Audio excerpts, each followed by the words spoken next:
Bonjour à tous, j'espère que vous allez bien. On est aujourd'hui mardi et j'ouvre un nouveau vlog. Encore une fois, vous êtes installés n'importe comment. Promis, bientôt je vais acheter ce qu'il faut pour refilmer correctement. Et on va commencer tout de suite avec un update lecture. Alors, on va commencer par les lectures papier.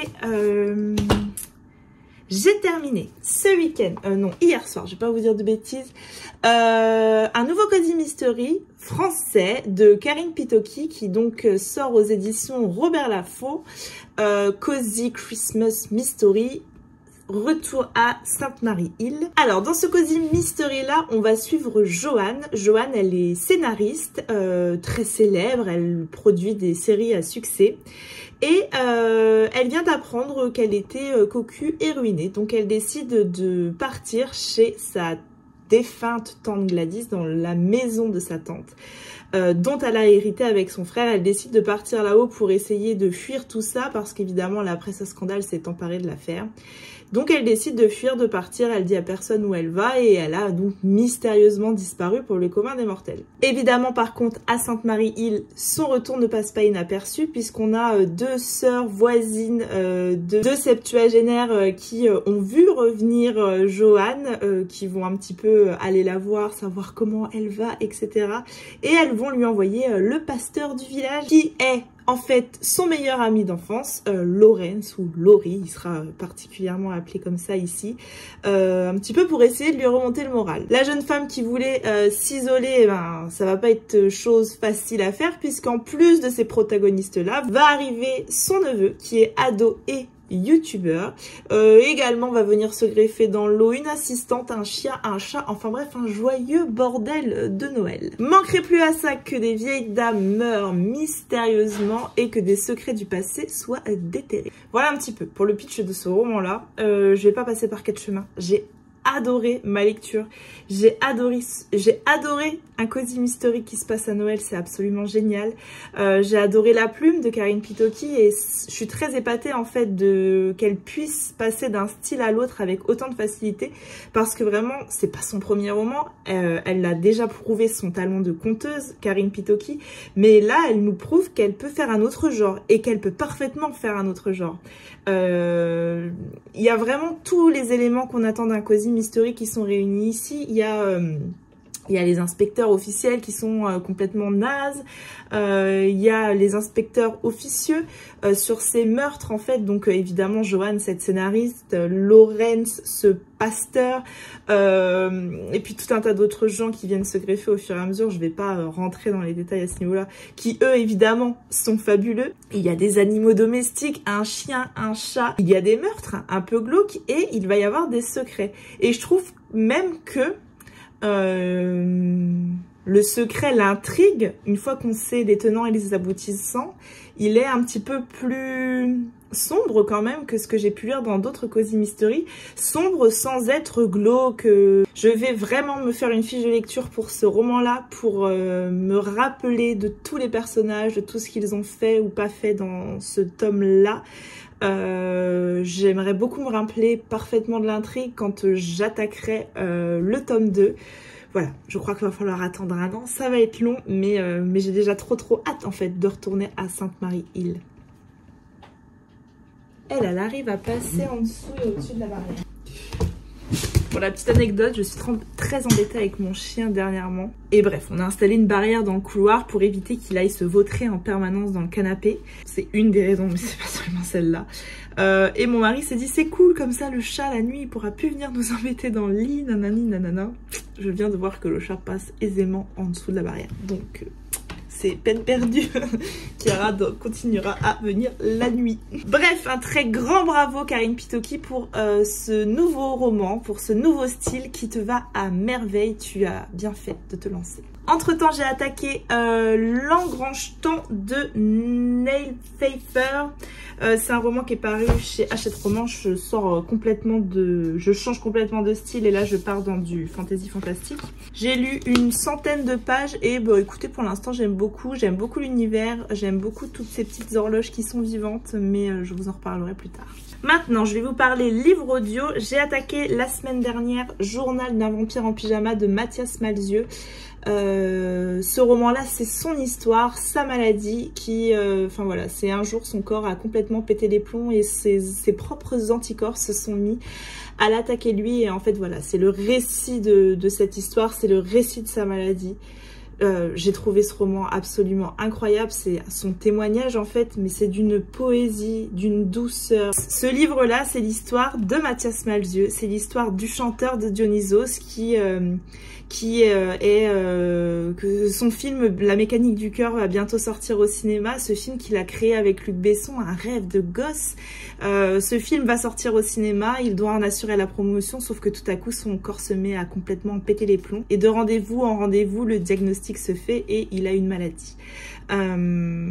Et il va devoir apprendre à vivre avec ça et il va devoir passer par les chambres stériles, par une greffe, par tout un tas de choses et en fait il nous raconte son histoire, il nous raconte sa maladie, il nous raconte son combat. Il a une plume, Mathias Malzieu, absolument incroyable, c'est un poète, en fait c'est un poème géant ce roman-là, je vous jure, chaque mot, chaque formulation, chaque façon de dire les choses est absolument incroyable. Il parle tout le temps de cette personne qu'il poursuit en permanence, de cette dame Oclès et c'est que ça en fait, c'est que ça tout le long du roman, c'est une vraie petite pépite.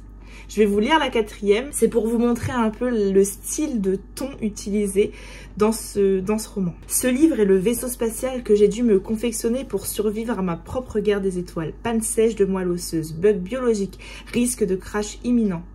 Quand la réalité dépasse la science, entre parenthèses, fiction, cela donne des rencontres fantastiques, des déceptions intersidérales et des révélations éblouissantes. Une histoire d'amour aussi. Ce journal est un duel de western avec moi-même et je n'ai rien eu à inventer, si ce n'est le moyen de plonger en apnée, dans les profondeurs de mon cœur. Je pourrais vous lire 5000 passages de ce roman, tant tout est écrit de cette façon-là. Je vais vous lire un minuscule petit passage à l'intérieur également. En un instant, me voilà devenu mon pire ennemi. Le vampire qui suce mes globules n'est autre que moi-même. Les anticorps fonctionnent à la façon d'une armée programmée pour vous défendre, mais quelque chose a fait croire à cette armée qu'elle lutte contre un corps étranger, alors qu'elle s'en prend à vos globules. C'est ce qu'on appelle une maladie auto-immune. Un bug, je me suis fait hacker le système immunitaire. Du coup, je m'auto-détruis. Je suis mon propre cancer. Un témoignage vraiment incroyable. Je vous le recommande vivement. Mathias Malzieu, c'est le 3e roman que je lis, écoute de lui.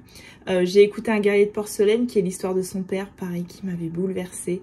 Là, c'est son histoire à lui. Et j'ai également lu La mécanique du cœur, et là, c'est complètement différent. C'est un roman fantastique, complètement différent. En tout cas, à l'audio, celui-ci je vous le recommande plus. Et entre temps j'ai attaqué à l'audio Les souvenirs de David Fuenquinos. C'est le 2e que je vais découvrir de l'auteur. J'ai lu numéro 2, celui qui parle de l'autre Harry Potter, celui qui n'a pas été pris ce jour-là au casting. Et donc là je prends Les souvenirs de David Fuenquinos. J'ai écouté une demi-heure je crois. Et pareil, on est sur une plume absolument incroyable. Ça va être très émouvant, très poignant, je crois, ce roman-là. Ça parle de moments très graves, mais avec une très grande poésie. Voilà, mais bon, ça je vous en reparlerai plutôt dans un autre vlog maintenant. Voilà, c'est tout ce que j'avais à vous dire pour aujourd'hui, pour ouvrir ce vlog. Je vous reprends plus tard.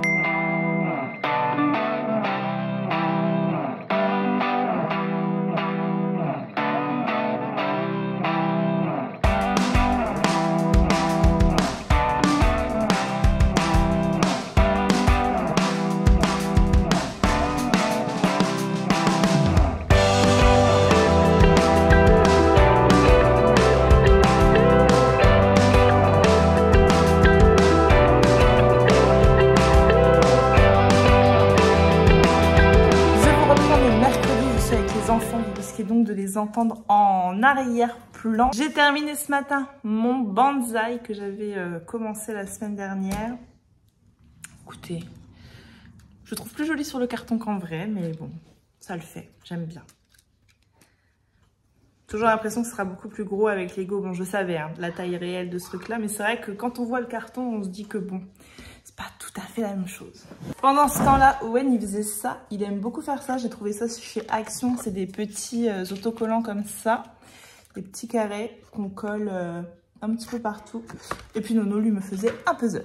Je vous reprends aujourd'hui, surtout parce que j'ai fait plein de réceptions et que je voulais vous montrer un petit peu ce que j'ai reçu. J'en ai ouvert 2 déjà.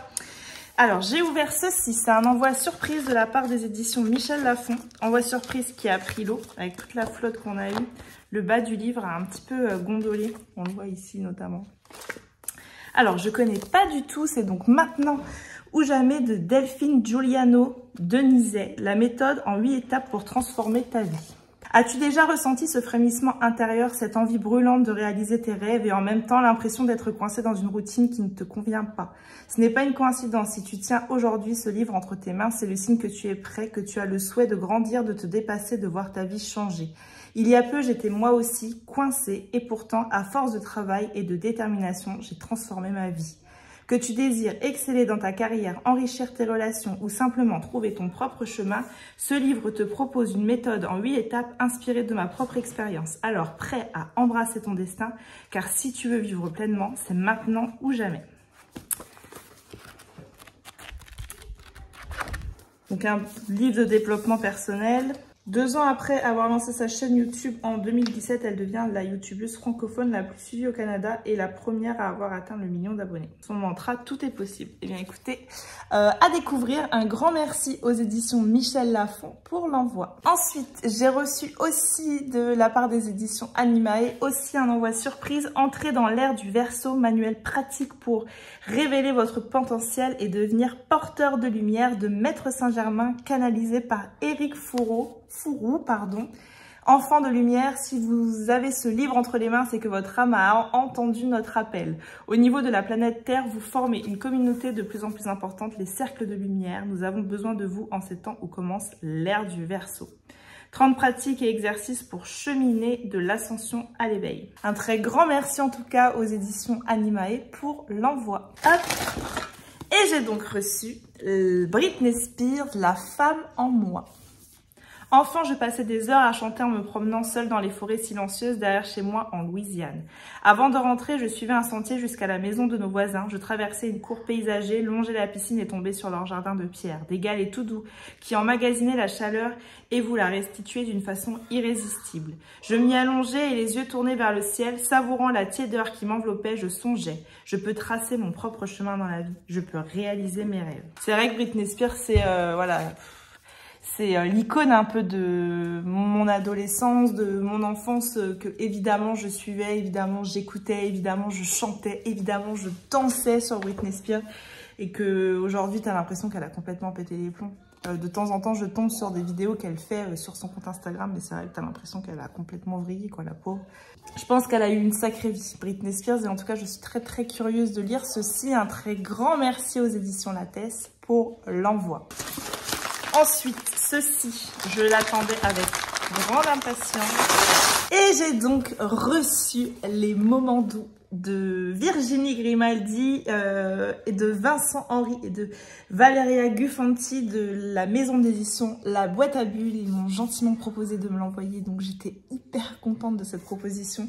Et que ne dure que les moments doux de Virginie Grimaldi, je pense que c'est mon préféré de l'autrice parce qu'il est venu sonner très très fort en moi et m'a percuté d'une manière assez singulière. Et voilà, je suis très curieuse de découvrir cette adaptation graphique parce que pour ceux qui l'ont lu, je suis curieuse. Vous devez comprendre ce que je veux dire. Je suis curieuse de voir comment on peut adapter certaines choses au graphique. Et puis pour ceux qui ne l'ont pas lu, lisez vraiment le roman, lisez ce graphique. Je suis sûre qu'il est très réussi. Il est assez gros, hein. Je ne pensais pas qu'il était si gros. Il fait 143 pages. Je vais ouvrir une planche, un petit peu au hasard. Voilà, je suis très très très contente d'avoir reçu ce graphique. Je remercie énormément la maison d'édition pour l'envoi. Et ce graphique-là, je vous en reparle très très vite. Et pour terminer, un dernier paquet qui m'a l'air plutôt pour les garçons. Et ça me vient donc des éditions Gauthier-Languereau. Il s'agit d'un livre de Philippe Jalbert, Les Contes du loup, le loup et le bon gros cochon. Oh, le loup a une idée de génie. Faire grossir un petit cochon pour dévorer ensuite ses bons jambons. Les heures perdues à chasser, c'est terminé. Aucun loup n'a été maltraité dans ce livre, ou presque. Un très grand merci aux éditions Gauthier pour l'envoi. Voilà, c'est tout ce que j'avais à vous dire pour aujourd'hui. J'avance dans ma lecture de L'Engrangetant. J'aime vraiment beaucoup. J'espère essayer de le finir ce soir. Il fait 400 pages, mais écoutez, j'en ai avalé plus de 300 entre hier et ce matin. Donc ça se lit extrêmement vite et j'aime beaucoup. Mais je vous en reparlerai plus tard.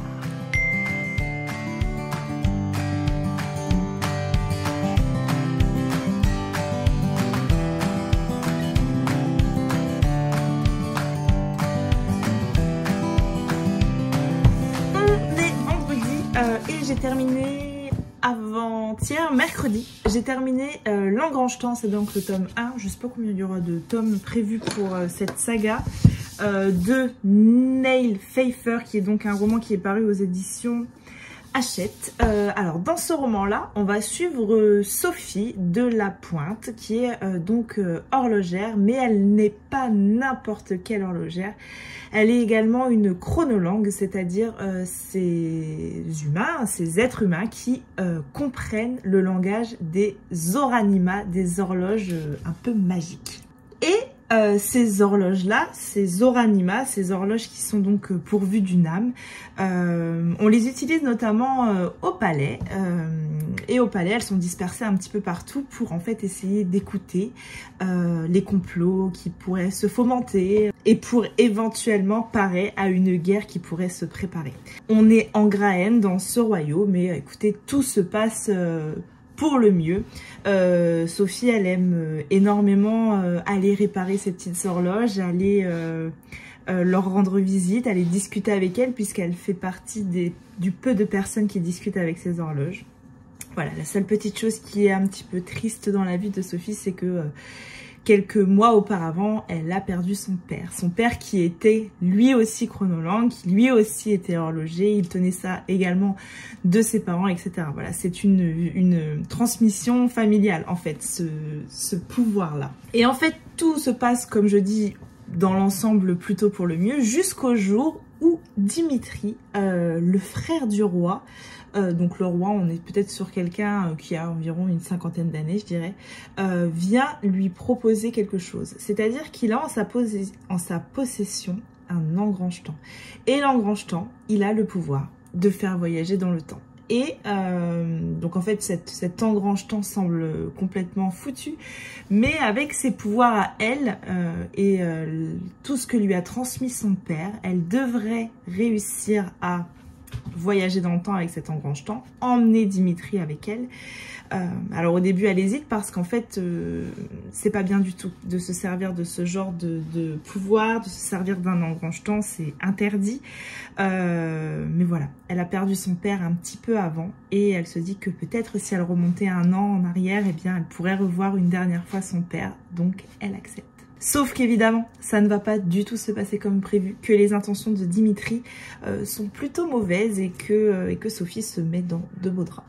Alors j'ai beaucoup aimé ce tome, donc vous l'aurez compris, je ne l'ai pas dit en introduction, mais c'est donc un roman de fantasy. J'ai beaucoup aimé ce tome, j'ai adoré en fait tout cet univers que réussit à construire l'autrice. J'ai adoré toutes ces petites horloges, chacune avec des prénoms, chacune... J'ai adoré en fait le fait qu'elle humanise énormément ces horloges et que chaque horloge importante de l'histoire devienne un personnage à part entière. J'ai adoré m'introduire au palais et écouter comme sait le faire Sophie de la Pointe. Et puis évidemment, j'ai adoré voyager dans le temps. Alors on va avoir deux voyages dans le temps, on va dire. On va avoir le premier voyage où il se passe quelque chose d'horrible. Et juste après, Sophie va parvenir à revoyager dans le temps. Et elle va se retrouver à une période où les princes, en fait, à l'époque où Dimitri et son frère n'est pas encore le roi à cette époque-là, on va dire qu'elle va les retrouver, ils ont une vingtaine d'années. Je vous laisse imaginer qu'elle a 20 ans, ils ont 20 ans, qu'il peut se passer tout un tas de choses dans ce roman-là. Donc voilà, j'ai aimé le côté fantasy, beaucoup. J'ai aimé ces petites horloges, j'ai aimé l'univers, j'ai aimé ce que nous propose l'autrice, j'ai aimé ce petit côté romance qu'on va trouver évidemment. J'ai trouvé que tout était justement dosé, j'ai trouvé le personnage de Sophie hyper attachant. Tout de suite en fait je m'attache à ce personnage, tout de suite j'ai envie de voyager dans le temps avec elle, tout de suite j'ai envie qu'elle la fasse cette bêtise de voyager dans le temps malgré qu'elle n'a pas le droit.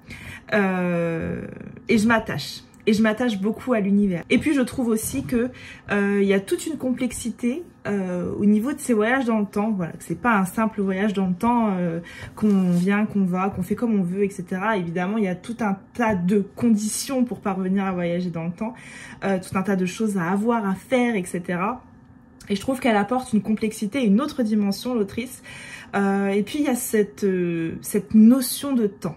Et là, on va partir sur un truc un peu perché au niveau de l'explication. C'est-à-dire que les gens comme vous et moi, on a une notion du temps linéaire. On a un passé, un présent, un futur. Ça, c'est notre point commun à tous.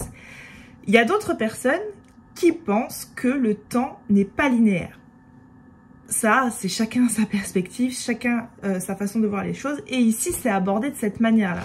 C'est-à-dire que, en fait, le temps... Comment expliquer ça? Ce genre de notion, je ne l'ai jamais vu dans un roman, mais je l'ai déjà entendu dans des romans personnels qui abordent la spiritualité perchée. Cette notion du temps-là, je la connais comme ça. C'est-à-dire qu'en fait, comment expliquer ça? Ce qui se passe dans le futur, je le saurais déjà, et ce qui se passe dans le passé, il n'y a pas de notion de passé-présent. Voilà. C'est un peu abordé comme ça ici. Alors, c'est pas compliqué à comprendre du tout. C'est mon explication qui est très brouillon et peu explicite. Mais voilà, elle va aborder une dimension dans le temps que j'aime beaucoup. Évidemment, je crois que c'est son principal moteur, le temps, dans ce roman-là. Si vous aimez la fantaisie, je trouve qu'il respecte à 100% les codes de la fantaisie. Ça se lit plutôt vite. Le livre fait 400 pages, mais je l'ai lu extrêmement vite. Et je trouve qu'elle crée un univers assez singulier. Elle nous propose des personnages construits, que ce soit ces deux jumeaux et toute la complexité de la gémilité, que ce soit cette montre à gousset qu'elle a en permanence dans sa poche, farandole, que j'adore immédiatement. Voilà, je m'attache aux personnages, que ce soit des humains ou des montres ou des pendules ou des montres à gousset. Enfin, elle parvient à tout ça, en tout cas. Et puis je trouve que la plume est assez fluide, que je ne me suis pas ennuyée, que je trouve pas qu'il y ait de temps mort. Voilà, je trouve qu'elle réussit à rebondir régulièrement et à nous proposer quelque chose de différent chapitre après chapitre. Et voilà, j'ai vraiment adoré cette lecture. Je suis très contente d'avoir découvert. Je lis assez peu de fantaisie fantastique. Je tends à en lire plus ces derniers temps. C'est vrai que j'ai très envie de lire ce genre de choses. Je suis en tout cas ravie d'avoir lu celui-ci. La suite, c'est en mars, je crois. Et je me la procurerai avec grand plaisir. Niveau lecture, j'ai attaqué Un bûcher sous la neige de Susan Fletcher, un roman que j'ai dans ma wishlist depuis extrêmement longtemps. J'ai lu plus de 150 pages sur hier et ce matin. Je suis à fond. Je le trouve incroyable. J'en attends énormément de ce roman parce qu'en fait, quand je lis les critiques, quand je lis la 4e déjà, quand j'en entends parler dans des vlogs, quand je lis des critiques, des avis sur Instagram ou ailleurs, je crois que ce roman a absolument tout pour me plaire. Et du coup, j'en attends énormément. Et je comprends, en fait, en ayant lu 150 pages, l'engouement autour de ce livre. On est sur du vrai nature writing, on est sur de la contemplation, on est sur des vrais questionnements. Pour vous la faire très brève, c'est l'histoire d'une femme, d'une sorcière, qui est accusée de sorcellerie et qui va donc être mise sur le bûcher. Et il y a un homme qui vient, un homme d'église qui vient pour l'interroger sur des choses alors qu'elle est en prison. Sur des choses, notamment sur un massacre qui a eu lieu et il veut en savoir plus. On est en pleine guerre au niveau des Highlands, on est en Écosse, on est en pleine guerre de clans, on parle de jacobites, on parle de Sassenach, on parle de toutes ces choses que j'aime énormément. Et ce tout mélangé en fait vraiment un roman avec lequel je passe un excellent moment. Je l'aurais pas fini dans ce vlog, donc c'est pour ça que je vous en parle un petit peu ici. Mais pour le moment, j'adore. Voilà, c'est tout ce que j'avais à vous dire pour aujourd'hui. Je vous reprends plus tard. Je vous reprends, on est lundi, j'ai même pas eu le temps ce week-end de vous reprendre pour venir clôturer ce vlog. J'ai eu un week-end un petit peu chargé, donc là je prends un peu le temps pour venir clôturer ce vlog. Tellement chargé que j'ai quasiment pas lu du week-end, j'ai dû lire une trentaine de pages sur samedi, dimanche. Donc c'est pour vous dire, je suis toujours dans un bûcher sous la neige, j'en suis un petit peu plus de la moitié. J'aime toujours autant, mais voilà, j'ai pas terminé du tout, je peux pas vous en parler plus. Je vous reprenais pour clôturer et surtout pour ouvrir ces deux petites réceptions que j'ai fait samedi. Alors, le premier colis, ça me vient de chez Muse, un super t-shirt que j'ai donc pu recevoir. Je vous le redis, mais je suis ambassadrice pour la marque. Vous pouvez bénéficier d'un petit pourcentage de réduction en passant par mon code que je vous affiche ici ou en passant directement par le lien que je vous mets dans la description de la vidéo. Alors, on a une très jolie illustration automnale. Elle est magnifique cette illustration, elle ira très bien sur mon petit décor derrière. Et puis, le t-shirt, je l'aime trop. Je me suis pris un mood hiver Harry Potter. J'ai trouvé tellement beau que j'ai craqué. Il existe en pull et j'avoue que j'ai hésité. Tadam! Je le trouve incroyablement beau. J'ai trop hâte de le porter. Il y a beaucoup de modèles différents et j'ai encore une fois beaucoup hésité dans le choix de t-shirt, mais bon, j'ai pris celui-ci. N'hésitez pas à aller faire un petit tour sur le site de Muse, il y a vraiment plein de choses incroyables. Le lien est dans ma barre d'infos. Un immense merci à Angeline pour l'envoi. Ensuite, j'ai reçu un roman qui me vient de l'édition Lattès. Je sais ce que c'est. Et voilà, il y aura une lecture commune qui est organisée par Flow & Book sur le mois de janvier. C'est une nouvelle traduction d'un livre, d'un auteur qu'on ne présente plus. Et j'ai donc reçu Shining de Stephen King. Une nouvelle traduction est faite aux éditions Jean-Claude Lattès et donc ils m'ont proposé de l'envoyer. Je ne connais absolument pas ce roman, je ne connais absolument pas l'histoire de Shining. Danny n'a que 5 ans mais il possède le Shining, un don qui le fait rayonner d'une énergie psychique. Lorsque son père devient le gardien d'un vieil hôtel, les visions de Danny deviennent incontrôlables. Isolé du reste du monde par le blizzard, l'hôtel semble développer une force maléfique. Et qui sont ces mystérieux clients qui hantent les lieux prétendument déserts? Un roman culte de Stephen King dans une nouvelle traduction. Donc voilà, ça on le lira en janvier. Il fait 445 pages. Je suis très curieuse de lire un Stephen King. Voilà pour l'objet livre en hardback. Un immense merci aux éditions Lattès pour l'envoi. J'en ai pas lu énormément du Stephen King, j'ai dû en lire 3. Que je dise pas de bêtises, j'ai dû en lire 3.